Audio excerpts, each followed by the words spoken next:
Hello and welcome back. This is Mrs. Smith reading Indians of the Oaks by Melicent. I'm on part 2, and this is chapter 8 of part 2, and it's called Was Spoils the Waterhole. When Was awoke, she saw her mother kneeling by the fire roasting seeds of the wild sage. The camp lay in half darkness. Dawn had not come. Was shook herself and ran over to her mother because she felt cold without the blanket of hair. "My water jar is empty," said her mother. "Go to the water hole and fill it." Was didn't know which way to go to the water hole, but she didn't like to bother her mother by asking too many questions. Her mother had taught her this: think first, ask last. Was set a ring of fiber on her head and set the water jar on the ring. The water jar was rather small. Some of the women had brought their big water jars with them. As little Was turned away from the campfire, she saw other Indians with water jars on their heads. They were following a certain trail. Some of them were coming and some of them were going. She joined the ones that were going. She could just make out the trail in the twilight of the morning. It was a tiny trail. It led this way and that way among the forest trees, and then it ran down into a sandy creek bed. This creek is dry, thought Was, but perhaps there's a deep hole somewhere that has caught the rainwater. The little girl had guessed right. Under an old piñon tree whose roots spread out of the ground, a stream had rushed quickly one day. It whirled and whirled about until it had made a deep hole. In this hole some of the hurrying water had rested. This was the water hole. The women walked single file along the bed of the creek until they came to this water hole. They carefully stepped down onto the edge of the pool. The mud was slippery. One woman knelt down, leaned on her hand, and drank deeply. The mark of her hand stayed in the mud. Was looked closely at the other marks. She saw fresh tracks of little fawn. She saw the neat tracks of a wild cat. How she loved the round toes of the cat.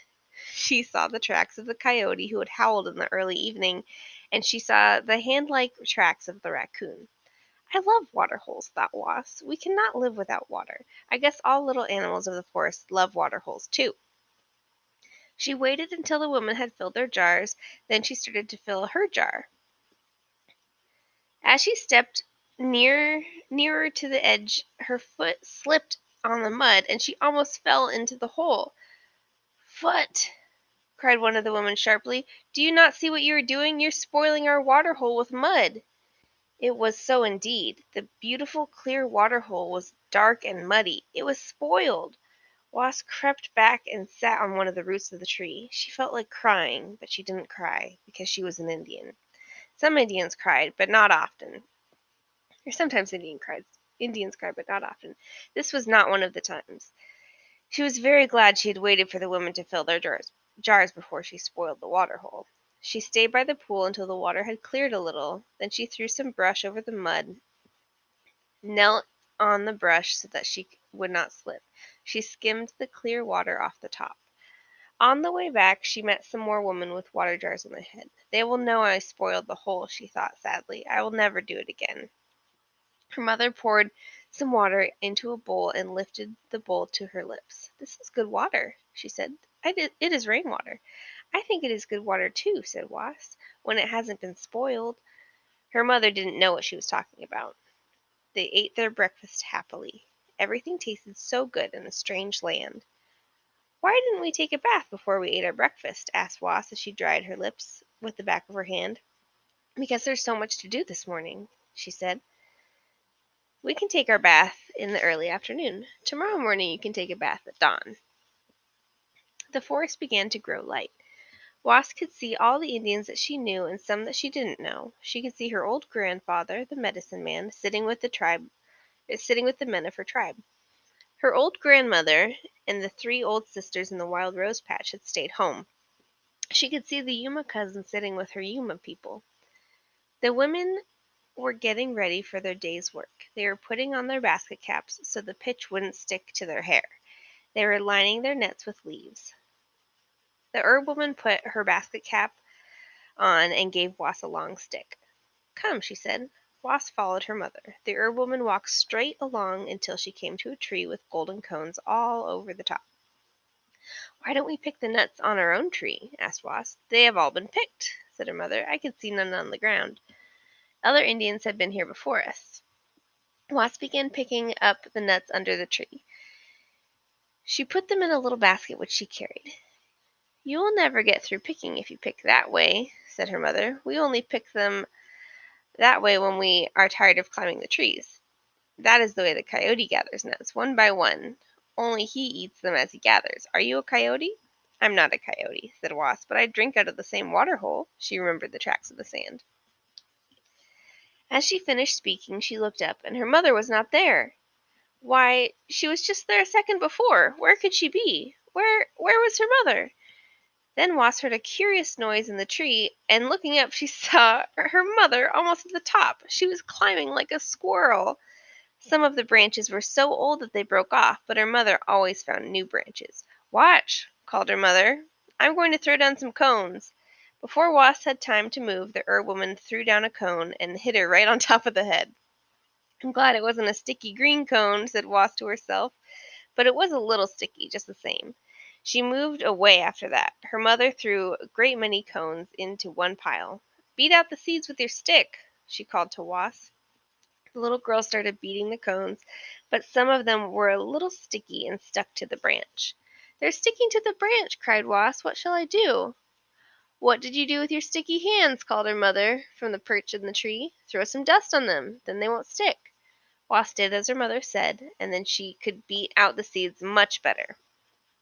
When she had beaten out all the seeds, she gathered them into the little basket that she carried and poured them into the little leaf-lined net.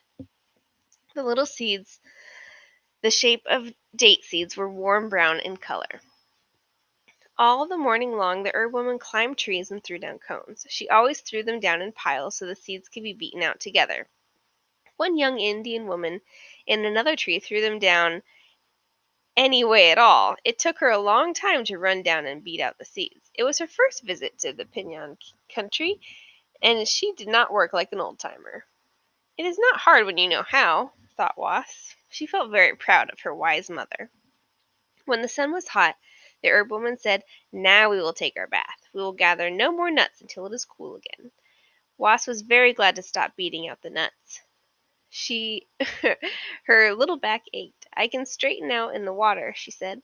Wasp had bathed in many pools. She wondered what this pool would be like. She followed her mother up some steep rocks. The rocks were so rough that she did not slip. One rock was almost flat on the top. In this rock were several smooth little hollows. They were the little hollows that the Indian women had made by grinding seeds. They were not the deep acorn holes. I should like to live in the Pinyon country, thought little Wasp. There's everything here that a woman would need. The herb woman stopped climbing the rocks. She stood before a cave. The roof of the cave was stone. The walls of the cave were stone. The floor of the cave was water. It looked like a stone swimming tank. The sun only gets in here very early in the morning, said the herb woman, so the water is very cold. There was just one doorway to the stone room. This doorway faced to the east. Wasp stuck her foot in the water. It was as cold as snow in the evening. Then she slipped in all over. One end of the pool was very deep. Her mother followed her. They sat up to their necks in the water. This is a nice place, said Wasp. Tomorrow I'll come up here when the sun is shining through the doorway. Wasp and her mother cooled off in the rainwater pool. They washed their hair, too. Then they sat on the rocks in the sunshine and dried and brushed their hair. The herb woman had made new brushes for the trip. They were neat little brushes of yucca fiber.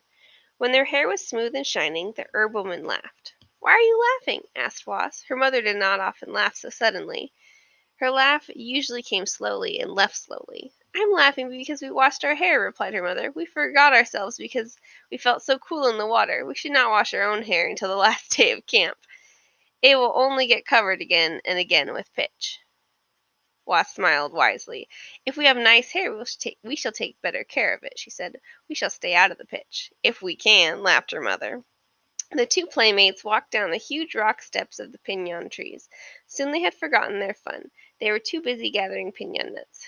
Not until supper time did they rest. And that's it for Chapter 8. Join me next time for Chapter 9.